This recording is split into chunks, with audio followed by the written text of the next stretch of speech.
কথা উজনি অসমৰ পৰা যাব লাগিব বেলেগ কথা নাই সব খেদিম বেলেগ কথা নাই যাব লাগিবই আৰু চিঞৰি থাকিলে লাভ নাই আপোনাৰ যাব লাগিব বিজেপিৰ একাংশ নেতাই ব্যৱহাৰ আমি পৰহিলে মিটিং কৰি আছো না মিটিং কৰি মই কৈ দিম কেতিয়া যাব লাগিব আপোনাৰ মিটিং আপুনি কৰি থাকক সিটো বৰুৱা শৃংখল চলিয়া কৈ দিব কেতিয়া যাব লাগিব আমি জিতেন্দ্ৰকো জনাম এই বিষয়ে প্ৰস্তাৱনা জানে সংবিধান চিনি পায় প্ৰস্তাৱনা যাবতো লাগিব ভাই 19 আৰ্টিকেল 21 কি জানে বাছেৰে যাও ট্ৰেইনে যাও যাব লাগিব হাজাৰ বছৰ অসমত থাকিম যাব লাগিব হাজাৰজন শৃংখল চলি আহিলেও অসমৰ সংখ্যালঘু নাগৰিক অসমৰ হাতী খোৱা নাগৰিকক এটা নিয়মত না বেয়া নাপাবি দুস যাব লাগিব মই চ্যালেঞ্জ কৰি কৈ থলো আপোনালোক হা বেয়া নাপাবি দুস আমি পঠিয়াই আছো 15 আগষ্ট টাইসনৰ যদি কোনোবা যদি আত্মীয় উজনিত আছে লৈ আছে যদি আমাক কৈ দিলে হ'ব টাইসনৰ কোনোবা আত্মীয় উজনিত আছে লৈ গলে ভাল হ'ব আমাৰ উজনি বাবা ধুনীয়া বাছ টাইসনৰ কোনোবা আত্মীয় মিয়া যদি উজনি অসমত আছে সোনকালে লৈ গলে ভাল হ'ব টিকেট কৰি দিবা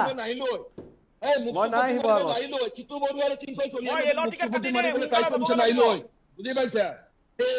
টাইসনৰ কোনোবা আত্মীয় মিয়া যদি উজনি অসমত আছে মোৰ লগত কন্টাক্ট কৰি যাব টিকেট কাটি